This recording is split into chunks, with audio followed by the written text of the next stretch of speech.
Most of those followers fought alongside bin Laden in an earlier jihad, the 1980s war in Afghanistan against the Soviet Union.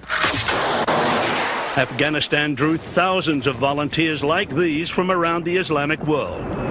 They learned how to handle weapons and explosives. They became known as the Afghan Arabs. Osama bin Laden left his comfortable life in Saudi Arabia to become a leader of the Afghan Arabs.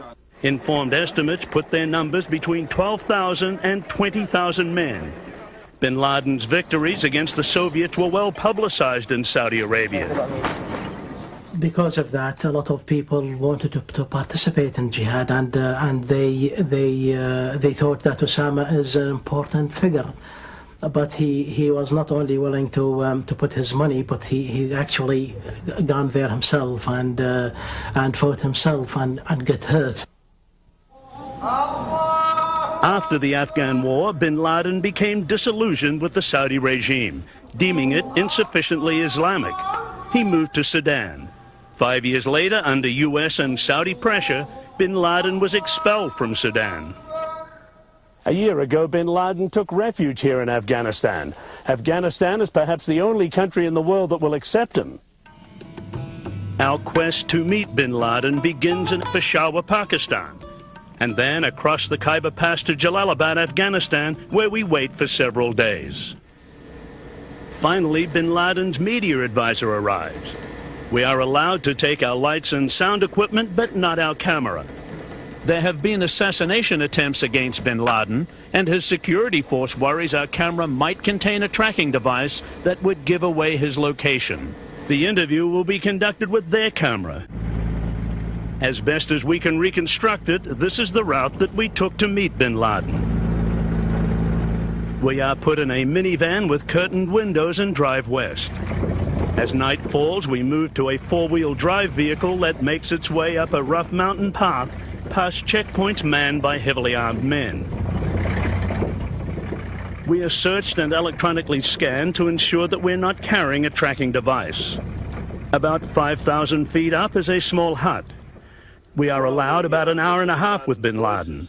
We have submitted questions in advance. He agrees to answer most of them, but does not allow follow-up questions.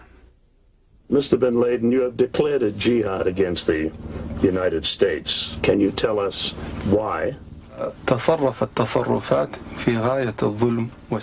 U.S. government has committed acts that are extremely unjust, hideous and criminal through its support of the Israeli occupation of Palestine. And we believe the U.S. is directly responsible for those killed in Palestine, Lebanon and Iraq. Due to its subordination to the Jews, the arrogance of the United States regime has reached the point that they occupied Arabia, the holiest place of the Muslims, who are more than 1 billion people in the world today. For this and other acts of aggression and injustice, we have declared jihad against the U.S. Is the jihad directed against the U.S. government or United States troops in Arabia? What about U.S. civilians in Arabia or the people of the United States? We have focused our declaration of jihad on striking at the U.S. soldiers inside Arabia, the country of the two holy places, Mecca and Medina. In our religion, it is not permissible for any non-Muslim to stay in Arabia. Therefore, even though American civilians are not targeted in our plan, they must leave. We do not guarantee their safety.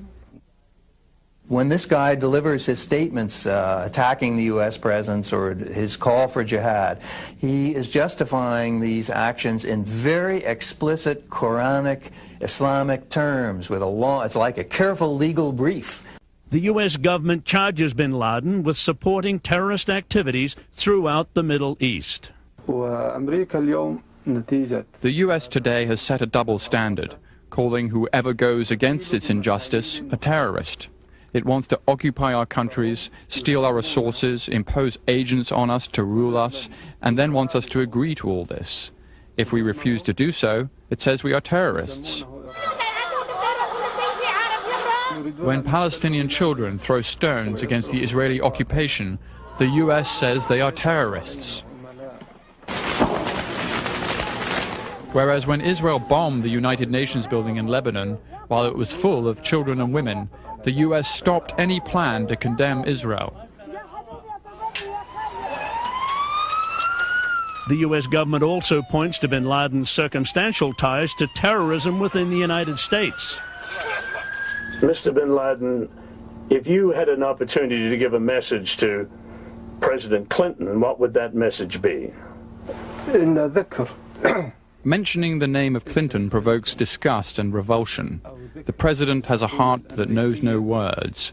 A heart that kills hundreds of children definitely knows no words. Our people in Arabia will send him messages without words, because he does not understand words. If there is a message that I may send through you, I address the mothers of the American troops. To these mothers I say, if they are concerned for their sons, then let them object to the US government's policy.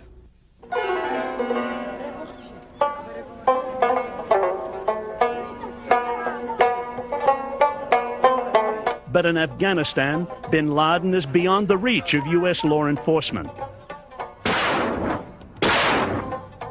The country is dominated by the Taliban, a movement of religious students turned warriors who have imposed their harsh interpretation of Islam. The Taliban have recently declared that bin Laden is their guest, providing he does not attack other nations. But bin Laden may have other ideas. What are your future plans? You'll see them and hear about them in the media, God willing.